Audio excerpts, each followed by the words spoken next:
साथियों, यदि आपकी जन्म पत्रिका में भी कोई भी ग्रह नीच राशि का है तो यह श्रृंखला खास तौर पर आपके ही लिए है।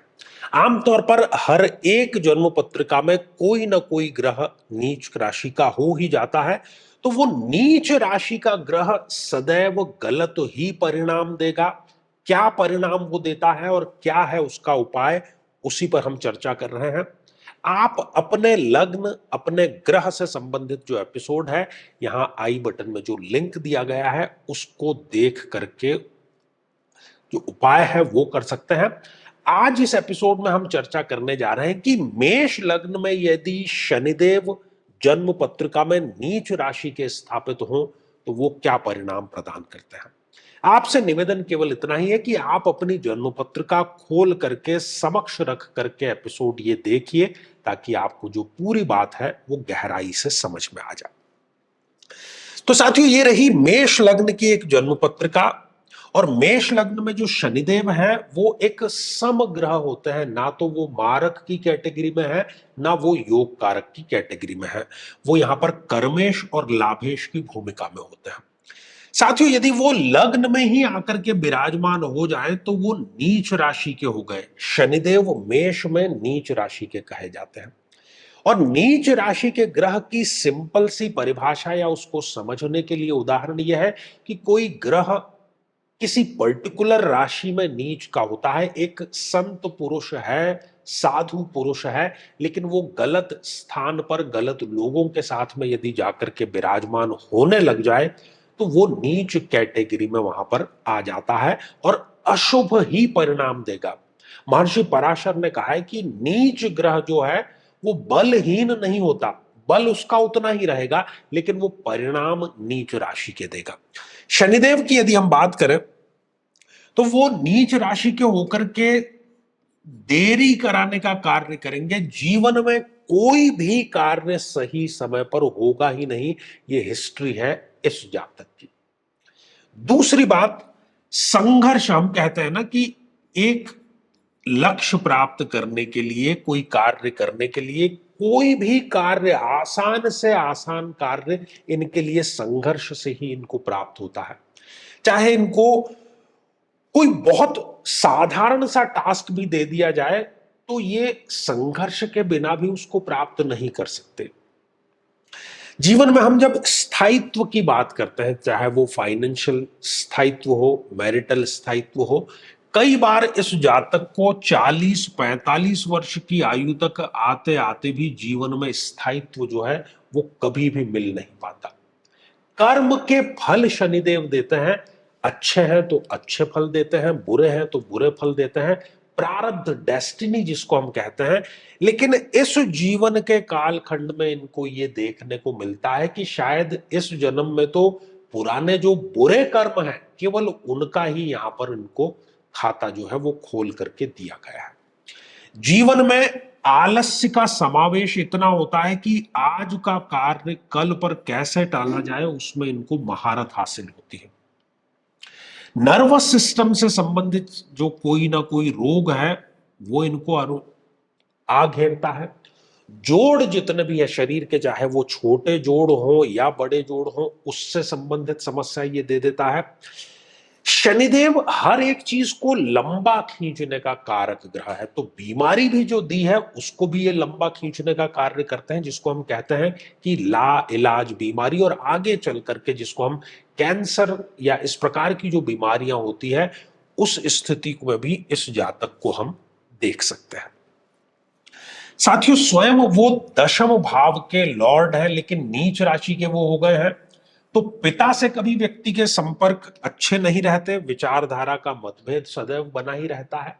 किसी ना किसी कारणवश ये कुख्यात हो जाते हैं। अपने किसी बुरे काम को लेकर के इनको जो परिणाम है वो भुगतने पड़ सकते हैं। यदि स्टूडेंट है और बहुत अच्छे से पढ़ाई भी कर रहे हैं लेकिन किसी भी कॉम्पिटिटिव एग्जामिनेशन में इनको सफलता नहीं मिल पाती है। यदि ये किसी पद पर ऑलरेडी है भी तो उस पद को खासतौर पर शनि की महादशा या अंतरदशा में स्वयं ही पद त्यागने का ये कार्य करते हैं।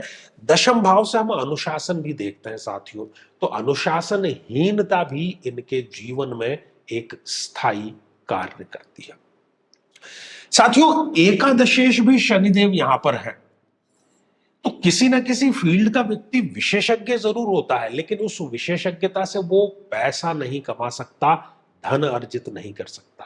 लोग आसपास से जुटे रहेंगे, लेकिन जब काम का समय होगा तब सब अपने अपने एक्सक्यूजेस दे देंगे।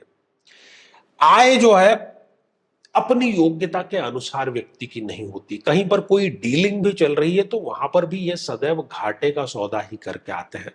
क्योंकि 11th हाउस से हम इच्छा पूर्ति का भाव भी देखते हैं, तो इच्छाएं तो बहुत बड़ी बड़ी होती है, लेकिन धरातल पर वो कोई भी पूरी नहीं हो पाती।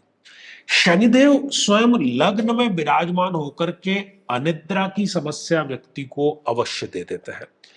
अपनी तीसरी दृष्टि से इस संघर्ष के भाव को देख रहे हैं, तो संघर्ष की जैसे कि अभी हम ऑलरेडी चर्चा कर चुके हैं। इसके अतिरिक्त तो भाइयों से संबंध व्यक्ति के कभी ठीक नहीं रहते, महत्वाकांक्षा बड़ी रहती है और हकीकत जो है वो छोटी रहती है। शनिदेव अपनी सप्तम दृष्टि से सप्तम भाव को देख रहे हैं, तो विवाह में अननेसेसरी डिले कराने का कार्य या दाम्पत्य जीवन में खटास लाने का कार्य ये करते हैं। शनिदेव अपनी 10वीं दृष्टि से इस भाव को देख रहे हैं, जिस भाव की अभी हमने चर्चा ऑलरेडी कर ली है। तो साथियों, मेष लग्न में शनिदेव नीच राशि के होकर के किस किस को क्या क्या परिणाम प्रदान करते हैं, इस पर हमने आज यहां पर विस्तार से और उसकी जो सार गर्भित चर्चा है वो यहां पर की है। मैं समझता हूं कि आपने अपना जो जन्म पत्रिका है वो समक्ष रख करके ही एपिसोड देखा होगा, तो आपको चीजें जो है वो ठीक से समझ में आ गई है। साथियों, ये जो नीच राशि का ग्रह है, इसके दान करने सर्वाधिक उचित है। तो शनिवार को काली वस्तुओं का या तेल निर्मित वस्तुओं का आप दान करें, शनिदेव के प्रति इष्ट रखें, और साथ ही जो महादशा चल रही है, महादशा मंत्र साधना जरूर करें। ये दोनों कार्य करेंगे तो ये नीच के शनिदेव आपको प्रताड़ित नहीं कर पाएंगे। साथियों, श्रृंखला हमारी आगे भी जारी रहेगी। यदि आप भी चाहते हैं कि आपकी कुंडली का सूक्ष्म और वैज्ञानिक विश्लेषण हो, तो आगामी समय में मैं स्वयं इन शहरों में उपस्थित रहूंगा। आप समय लेकर के मिल सकते हैं या फिर टेलीफोनिक या वीडियो कॉल के माध्यम से भी आप जुड़ सकते हैं। और यदि आप चाहते हैं कि आपके किसी एक प्रश्न का निःशुल्क मार्गदर्शन किया जाए, तो हमारे इसी चैनल पर प्रति शनिवार दोपहर 3 बजे हम खास लाइव कार्यक्रम लेकर के आते हैं। लेकिन उसमें अपने कमेंट को शामिल कराने के लिए आप हमारे इस वीडियो को हाइप कीजिए और उसका जो स्क्रीनशॉट है वो दिए गए व्हाट्सएप नंबर पर भेज दीजिए। तो इसी मंगल कामना के साथ में कि आप सभी स्वस्थ, समृद्ध और शांतिपूर्वक जीवन व्यतीत करें। नमस्कार। साथियों, कई वर्षों के जन्म पत्र का अध्ययन और लाखों कुंडलियों के अध्ययन के बाद हम ये कह सकते हैं कि यदि किसी की जन्म पत्रिका में चंद्रमा पीड़ित है, तो उसको इस ग्रह की महादशा में इन 9 लक्षणों का, इन 9 कष्टों का, पीड़ाओं का अवश्य सामना करना पड़ता है।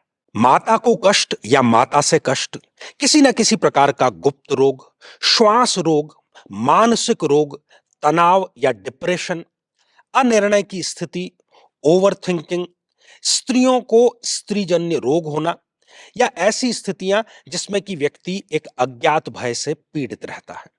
लेकिन साथियों, यदि आप भी इन सभी कष्टों से स्थायी और सटीक मुक्ति प्राप्त करना चाहते हैं, तो उसका तरीका है इस ग्रह की महादशा मंत्र साधना दीक्षा, जो विशेष रूप से आपके नाम, आपकी जन्मतिथि के अकॉर्डिंग की जाएगी। और गुरु दीक्षा के माध्यम से अभिमंत्रित माला भी आपको प्रदान की जाएगी, ताकि न केवल ये सारे कष्ट दूर हों, बल्कि ये पूरी की पूरी महादशा आपके लिए शांतिदायक और सुख समृद्धिदायक साबित हो।